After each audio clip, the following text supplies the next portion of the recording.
For our Canadian listeners, this is Remembrance Day in Canada.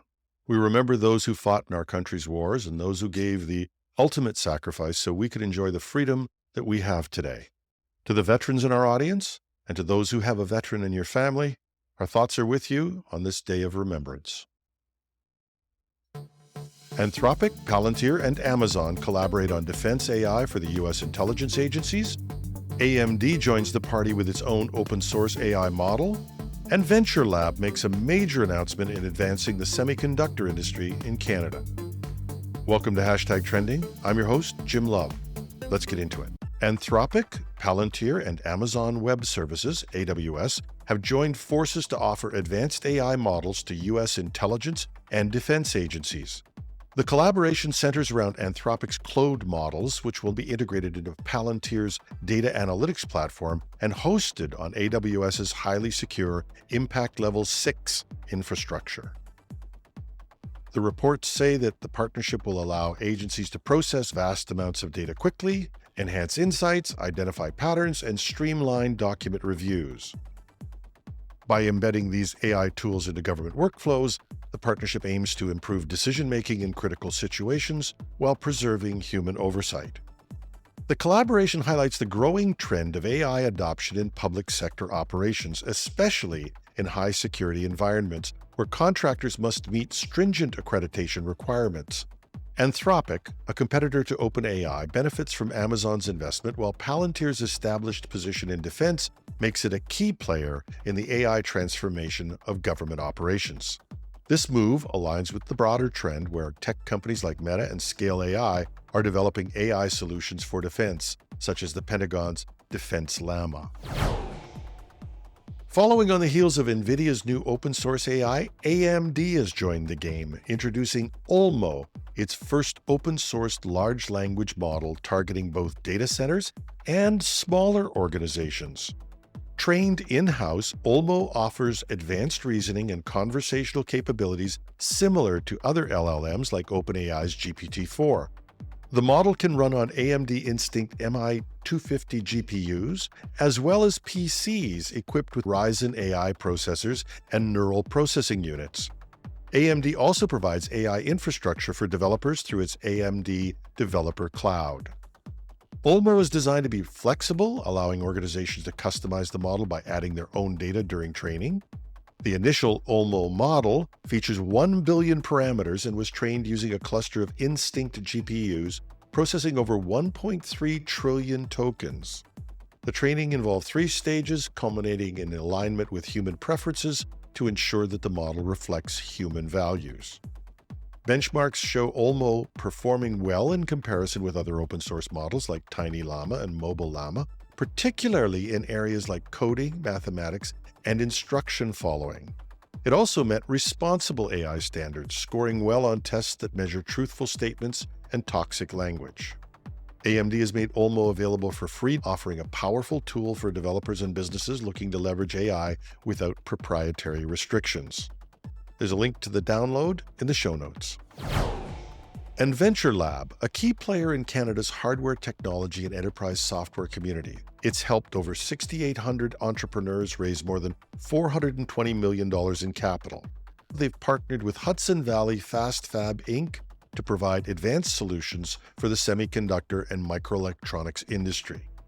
The two organizations have signed a memorandum of understanding to foster innovation in flexible manufacturing, engineering, and workforce development within the semiconductor sector. This collaboration aims to strengthen the North American semiconductor ecosystem spanning both Canada and the U.S. Through VentureLab's Hardware Catalyst Initiative Lab and HVFF's expertise, the partnership will support semiconductor startups and scale-ups across the Northeast, offering resources like advisory support, IP and investor readiness, lab infrastructure, and access to corporate networks. The collaboration will also introduce prototype and early production run capabilities. A key aspect is the expansion of the Hard Tech Industrial Cluster. It's an ecosystem dedicated to growing the semiconductor and advanced manufacturing sectors. By bringing together startups, academia, the public sector, and industry partners, the initiative will help fuel commercialization processes for innovative technologies and contribute to the growth of Canada's knowledge-based economy.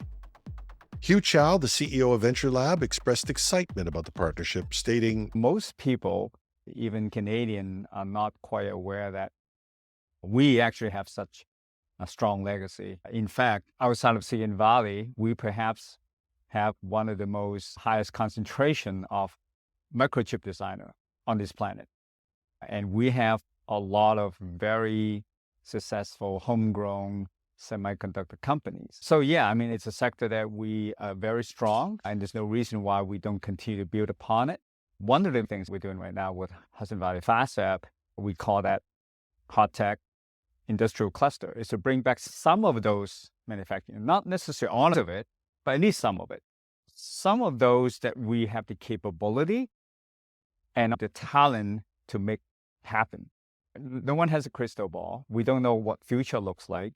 But I think the intention is here to answer a question, is to keep not just those jobs and the economic benefits, but to keep as much of the supply chain as possible in Canada, or at least in the close vicinity of where we are right now. I used to say from your lips to God's ears. Now I say from your lips to Steve Jobs' ears. So we hope that you're very successful in this and we bring more high-tech jobs into Canada. And that's our show for today. You can catch the full interview with Hugh Chow, CEO of VentureLab, in our new segment called Afterwards. Just wait till after the show. You can reach me at editorial@technewsday.ca. I'm your host, Jim Love. Have a marvelous Monday. Welcome to Afterwards. This is a segment that I'm trying out to give some space for longer interviews. Hugh Chow, CEO of VentureLab. I don't know who can be not excited about it, as long as you have Canadian interest in mind. If you have the Canada knowledge-based economy in mind. Canada is a country known for a lot of things. We're known for our natural resources, our natural beauties, our favorable immigration policies, a cultural melting pot. I think people here can say we live in harmony with each other. With that being said, we also have a very deep legacy when it comes to semiconductor, AI, some of the hot tech clusters. Now, semiconductor is one specific sector that is hotly contested globally right now. But the nature of semiconductor is one that doesn't sell directly to the consumer. So most people, even Canadian, are not quite aware that we actually have such a strong legacy. In fact, outside of Silicon Valley, we perhaps have one of the most highest concentration of microchip designer on this planet.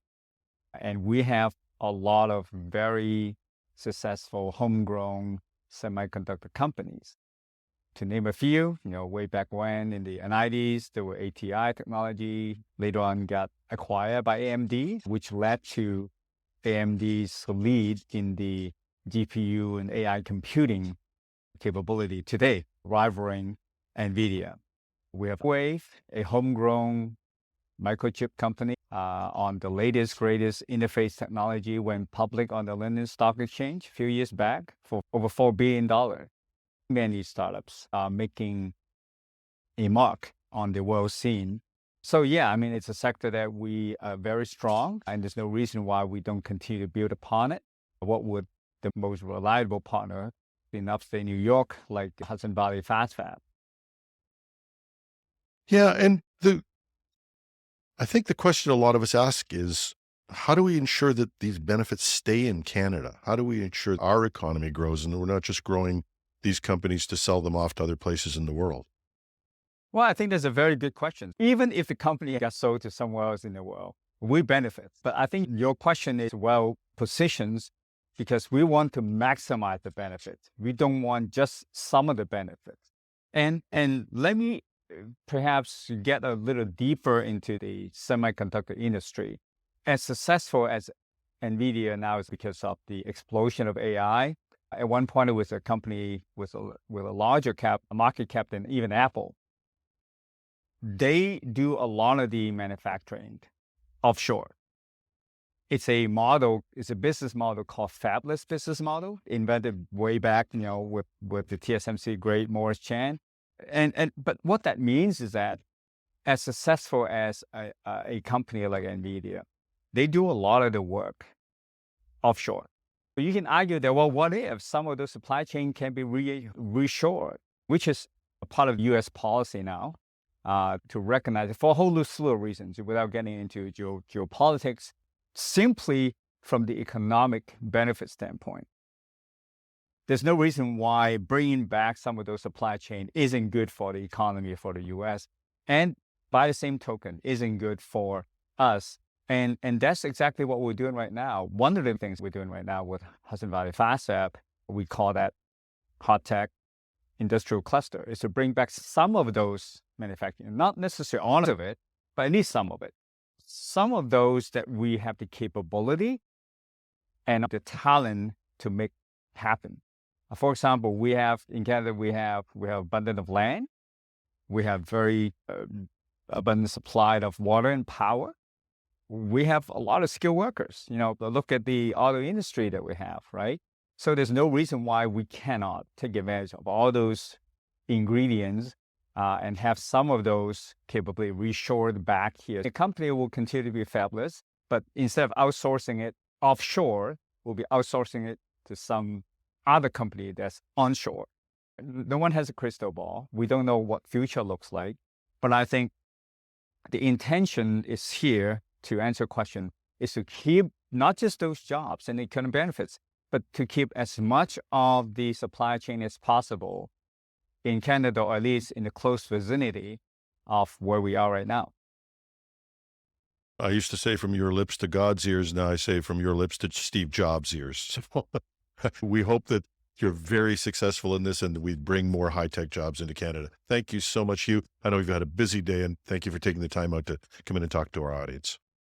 Thank you very much, Jim. Thank you for having me. Hope you enjoyed it. Let me know what you think. You can reach me at editorial@technewsday.ca. Once again, I'm your host, Jim Love. Thanks for listening.